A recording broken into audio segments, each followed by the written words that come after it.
Здравейте и ви благодаря. Hello, everybody. I'm very grateful to be here with you today. I was thinking of addressing you in English, but then I changed my mind and I decided it would be easier to actually address you in Bulgarian.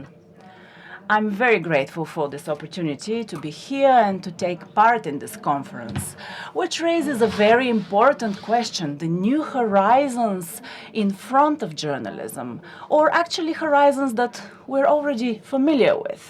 But before answering this question, I'd like to tell you a few personal things about myself.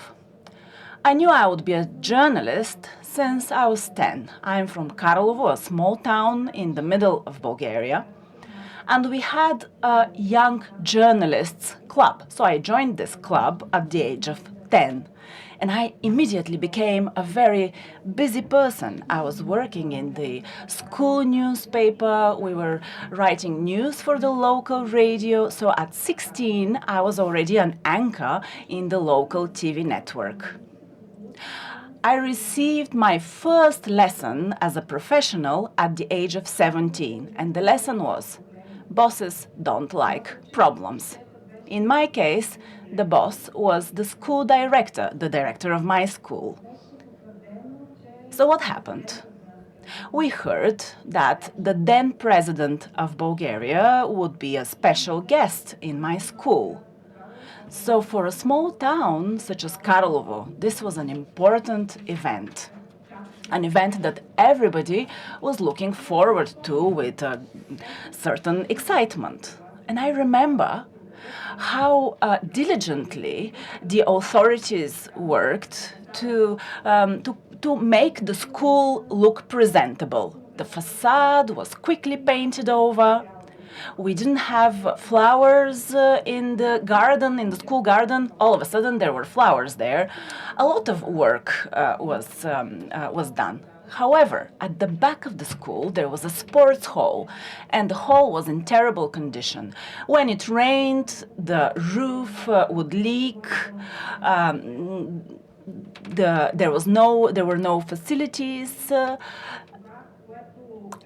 So the problem was that we, as students, we were using this sports hall daily in our physical education classes. What happened? Well, I decided to write an open letter to the president, and I wanted to explain to him this dilemma for the local authorities and for the director of the school. A lot of money was spent to create a good impression about the school instead of actually investing in something that was important for students, for our security, the sports hall. I was really surprised when a large newspaper at the time published my open letter. And that's when I discovered that my first boss, the school director, was terribly angry at what I had done. They tried to convince me that I had made a mistake, that I cannot embarrass the school, that we need to create a good impression. So my breakthrough in national media was really an issue for me and an issue for the school director. Why am I telling you this story? Because the gist of this story contains all of the problems that journalism in Bulgaria faces.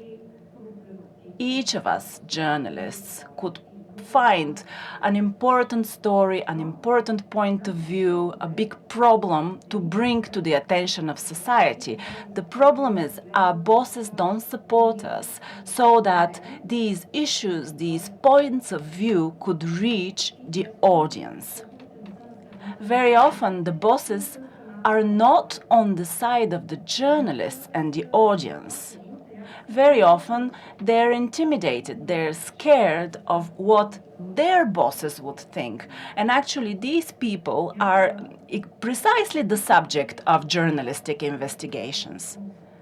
Very often media executives try to just survive, so they self-censor.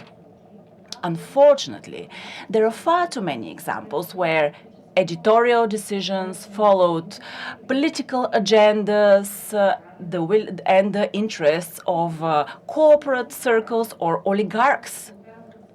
Very often, what happens is these people, the oligarchs, are the hidden bosses, of the media executives. And it's easier to say yes, sir, to these bosses rather than defending the right of journalists to tell stories and to ask questions.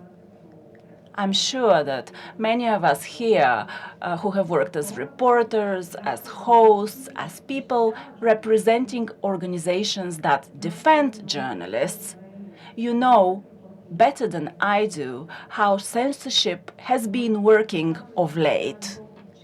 Let us imagine, how often have we heard the following sentences? Well, this topic is not really interesting. Well, this is too complicated. This is a very complicated investigation into how public funds are spent. Nobody would understand this. Let's talk about the price of cucumbers. And my favorite example, you cannot invite a representative of the opposition if you don't have somebody to represent the ruling party. However, this is when the issue comes because representatives of the ruling party never accept invitations to be interviewed. And this is how, of late, it's very easy to actually stifle opposition voices in the name of this so-called balance. So the powerful of the day are ordering silence. The executives are saying, well, the ruling party does not wish to speak, so let's avoid this topic. Tomorrow, let's talk about the price of cucumbers again. And when there is no reaction, there is no discussion within the newsroom, but you have some very smooth working processes. There is no challenges there, no heated discussions.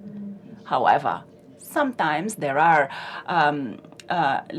difficult journalists. They ask too many questions of their superiors. They want actually the opposition parties to also be presented to the public, and they ask difficult questions of their interviewees.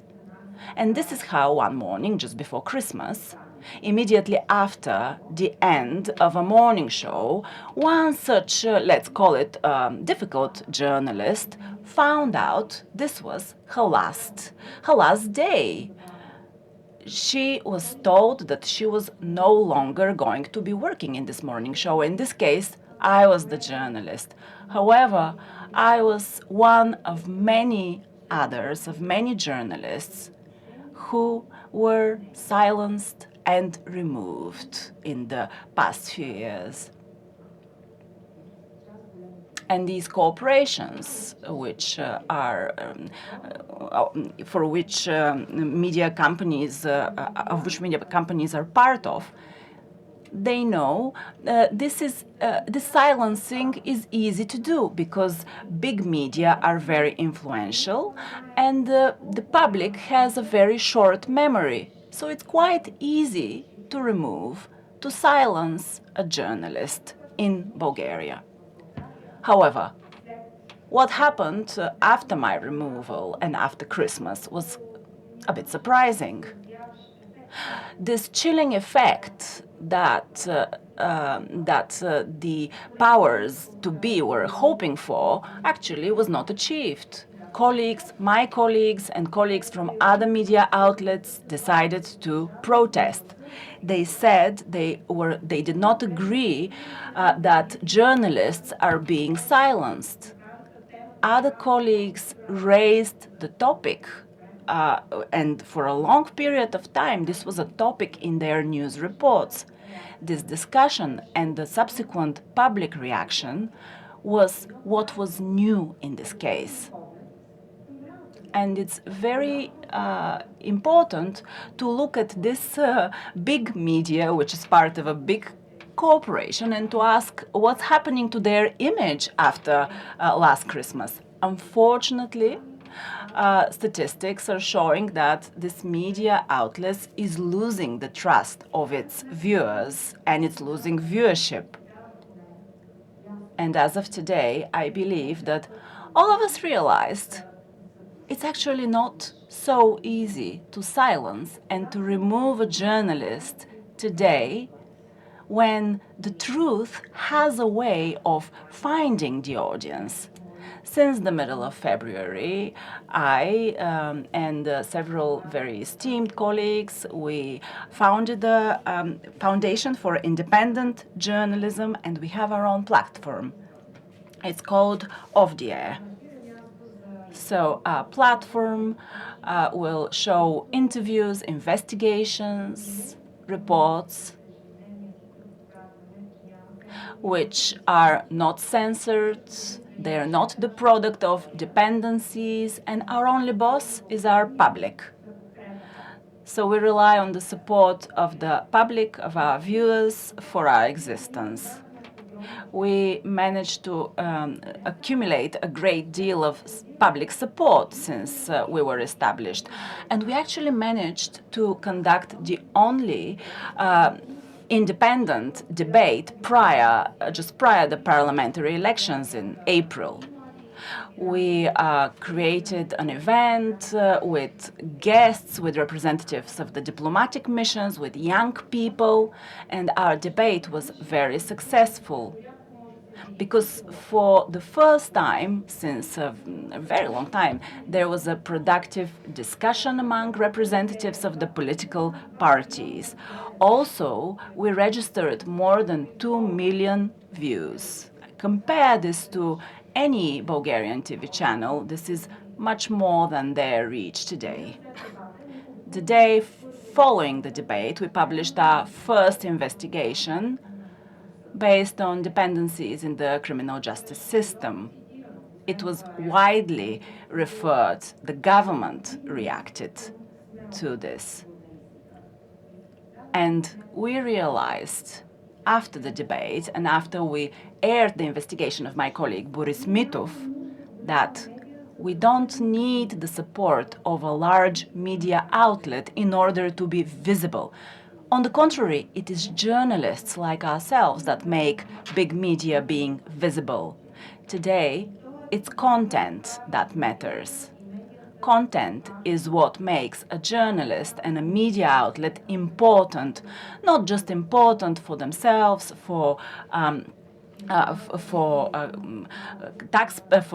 companies, but for the society. And now, at the end, let's just go back to what happened back in Karlovo. My open letter provoked a discussion in the local press. So the local authorities, the school director, had to explain themselves why had they chosen to paint over the school facade rather than repair the sports hall. At the end of the day, the sports hall was repaired urgently. And several days later, the school director decided to speak to me again. So I'm sure that there will be positive change in the media environment in Bulgaria, because our society needs a space to hold truth. And I believe that this basic need for independence that has been verified, that is objective, will be stronger than the attempts to censor and to silence. Because we, and when I speak we, I don't mean just us as journalists, but also society. Society cares about this issue. This is the reason why I'm absolutely convinced that I'm not the Christmas victim of the fight for free press, unfortunately. On the contrary, maybe not today, but soon we will be victorious, because actually the truth is on our side. And society is also becoming, is demanding brave and independent journalism. Thank you. I wish you a successful conference today.